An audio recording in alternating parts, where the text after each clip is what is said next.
Hey there, welcome to my channel. Tonight's episode is sponsored by Masterworks. The SEC recently approved the first Bitcoin ETF in the United States. In a blog post, the company announced some big upgrades to its Firefly artificial intelligence, including an entirely new way to generate videos from text. And best of all, you don't need to be an expert to use it. A recent leak points towards the Galaxy Z Fold 6 being the first phone with this feature. As you can see here, the display has been modified to be partially transparent, revealing the internal components behind it. They're calling it Prometheus, and it's the company's first attempt at creating a chat-based AI. As you can see from their announcement post, it's trained on over 70 terabytes of data pulled from various subreddits. The result is a model capable of generating human-like responses to prompts.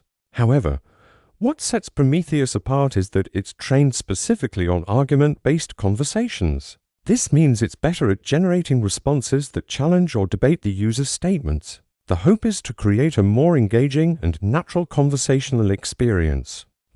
That's not all. Reddit also says it plans to leverage Prometheus to improve its search function. This should make it easier for users to find relevant content and engage in discussions. They're rolling out this model slowly, so not everyone will have access right away. But it's only a matter of time before it's available to all users. And that raises some interesting questions. For one, how will it compare to existing models like Chat? Well, Reddit is claiming that it's better at handling arguments, but we'll have to wait and see. Also, how will it handle sensitive topics? Large language models are known to regurgitate harmful information, so it'll be interesting to see how Reddit moderates Prometheus's outputs. And finally, what will happen when it encounters misinformation? Hopefully, the company has a plan in place to address these challenges. Either way, this is a big step for Reddit, and it could be the start of something great. The effect is similar to what we've seen from the likes of Nokia and the recent Nothing Phone 3. Are you excited to try it out? Personally, I am. I love seeing companies experiment with AI. It's just really cool to see how quickly it's evolving.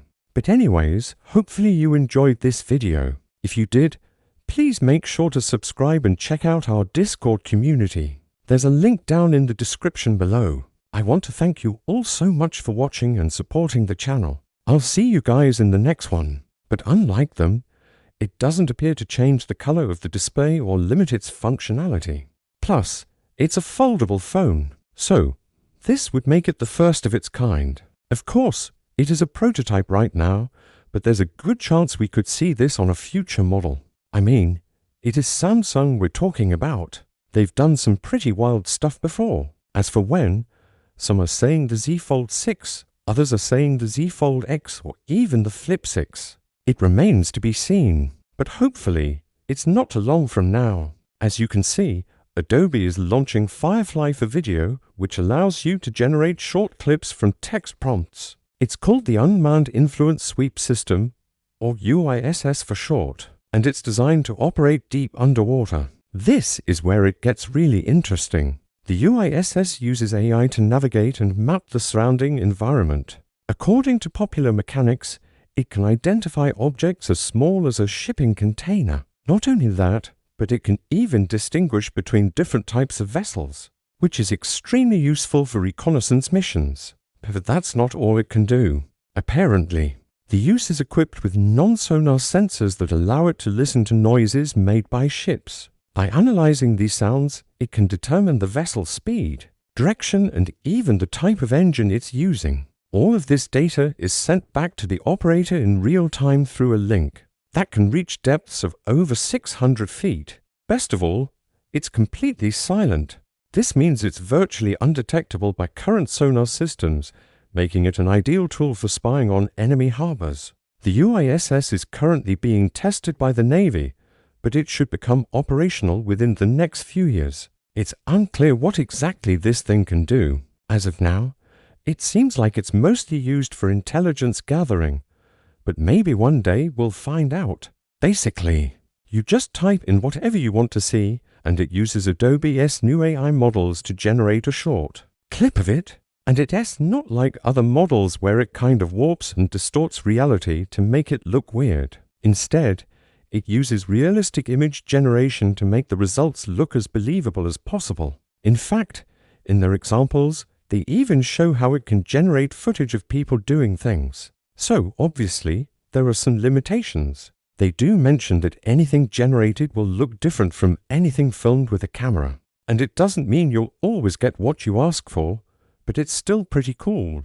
Now, Adobe is launching this with a limited beta starting with its After Effects and Premiere Pro apps. You can request access today if you have those, and hopefully, it'll expand to other apps soon. But no word yet on whether or not they'll open it up to a broader audience. Either way, this is a huge step forward for realistic AI video generation. This will make it easier than ever for anyone to invest in Bitcoin. Go to Masterworks.io. CalmDown for 3 months of free silver on your first purchase when you use code CalmDown at checkout. Thank you Masterworks for sponsoring this episode.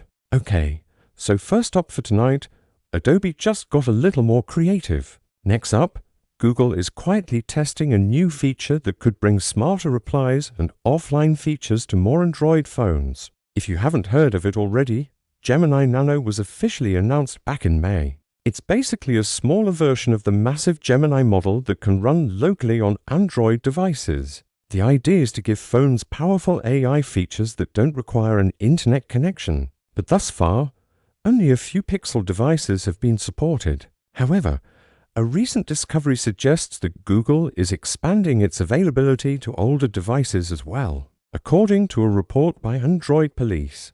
A new update to the Google Keyboard app brings Gemini Nano to more devices. Specifically, it supports Android 4.4 and above.